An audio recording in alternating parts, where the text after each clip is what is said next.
Welcome back. Thanks for staying with us. Mangaung Metro Executive Mayor Gregory Nthatisi has issued a stern warning against opportunists who are alleged to be responsible for the mushrooming of informal settlements. Nthatisi says this has largely contributed to a housing backlog of more than 73,000 rand in the city. The Metro has allocated more than 300 million to upgrade informal settlement. Nthatisi delivered the State of the City address and tabled the annual budget in Bloemfontein. The Metro has a staggering 57 informal settlements. The city has warned that even though the prevalence of informal settlements is triggered by macroeconomic challenges, there is a high element of illegality taking place. Mangaung will spend 300 million rand in the 2025-26 financial year to upgrade informal settlements. Nokuthula Chakane, who is the head of planning and human settlements in Mangaung Metro, joins us for more. Nokuthula, very good evening to you. Thank you so much for your time. As we really just try and get an understanding of some of the big challenges here that the Metro is facing because of the informal settlements that continue to sprout, talk to us through some of the pressing concerns. Hi, Mpho, and good evening to all the listeners. I think what is of concern to us as a municipality is the fact that we have so many informal settlements that have been mushrooming since especially last year, as it was the year of elections. So you have a lot of people that are saying that we have a need for housing and we need to place ourselves somewhere because we need to provide for ourselves and our families. And they've been invading most of the municipal land all over the city. Mayor Gregory Nthatisi has warned about what he described as opportunists alleged to be responsible for the mushrooming of informal settlements. How was that established? We had an invasion that happened at Loria Park last year where most of the people that went there, you would see that it's not necessarily people that are indigents, indigents being people that need housing. And you would find that most of the people that they call it Mountain View, most of the people that had placed themselves at Mountain View were people that were driving extravagant cars. You can tell that these people are employed. These people are not necessarily part of the indigent people that have a need for housing. So that's how we then established that most of the people that were there at that invasion were actually people that could afford to buy a house or already had houses, but were looking to get sites so that they can then rent them out to people that needed the site instead of them who already have houses existing. With that information, what kind of action was taken? I mean, are police investigating this? Have you reported this matter?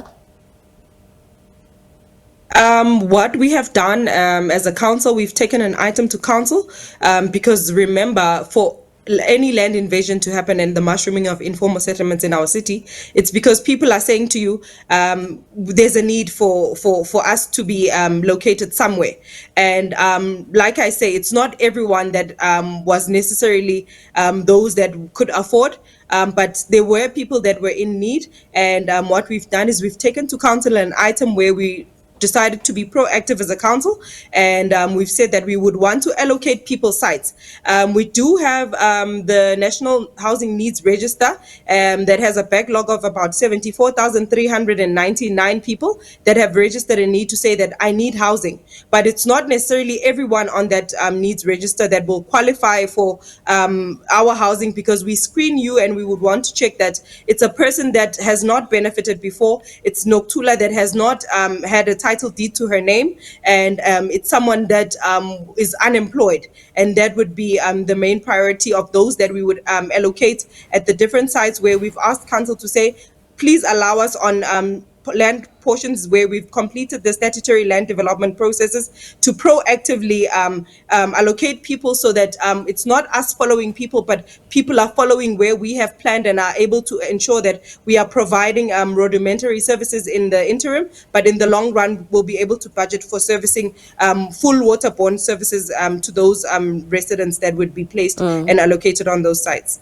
We know that with the budget being tabled today, in the past, Mangaung Metro has has forfeited unutilized conditional grants to the Treasury when the money could have been better used to address the many service delivery challenges that the Metro is facing, like building more RDP houses or addressing some of the other major concerns when it comes to infrastructure. How is the money going to, how are you going to ensure that the money is indeed utilized to benefit the people in the Metro when service delivery is such a major challenge that residents continue to grapple with?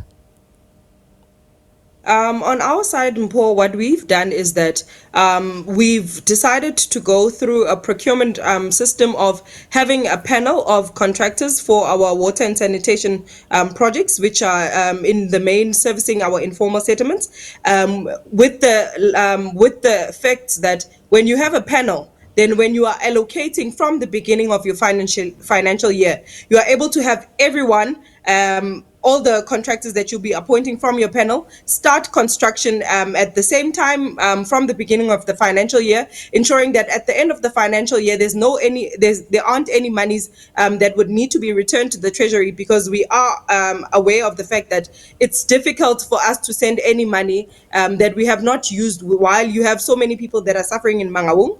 So this will assist us in ensuring that we fully spend the allocation that is granted to us through the conditional grants, and we also ensure that it's not just us spending the money, but we are also able to ensure that there's delivery of tangible and pragmatic outputs on the ground in what we need to provide to our people. Hence, we've said that even when we are taking this item to council to try and allocate land proactively to our residents, we would want to, in the interim, bring those rudimentary services where people at least are able to get interim water and interim alternative sanitation units that they can use up until they are taken to the full waterborne system that is supposed to be implemented and constructed within the different wards.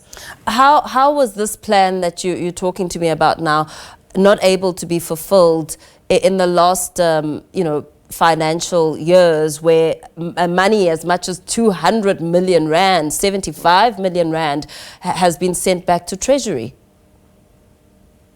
Our municipality was for the past few years under administration, so there's been different teams of leadership administratively and politically that has been at the helm of the institution, and since 2021 our municipality has been under administration. It's actually 2020 that we've been under administration. Firstly, it was the provincial administration, and then 2022 it was national intervention, and now we've tried to stabilize both at a political level as well as at an administrative level since 2023, where they've now appointed a permanent executive mayor, at least to finish up the current administration's term, and they've also appointed a city manager with his team of us as HODs that are also now permanently employed to ensure that we are able to deliver and just correct some of the things that have happened whilst there was a bit of political instability that was actually the root of everything that was happening at Mangaung. So with the team that is there, at least we know that there's a task ahead of us for us to get ourselves out of the administration of the national intervention and ensure that we are able to provide the services that are due to our people. And I think with us as well, it's a fact that it's no longer just 5-year terms, but we are there permanently appointed, but based on performance. And it really pushes the team to say that we need to turn things around. We know that for a very long time, Mangaung has not made good news, but we are seeing the city stabilize, even though it's at a gradual pace. But we need to ensure that things get better every chance we get. Okay, thank you very much. Let's perhaps leave it there for now. Nokuthula Chakane, Head of Planning and Human Settlements in the Mangaung Metro.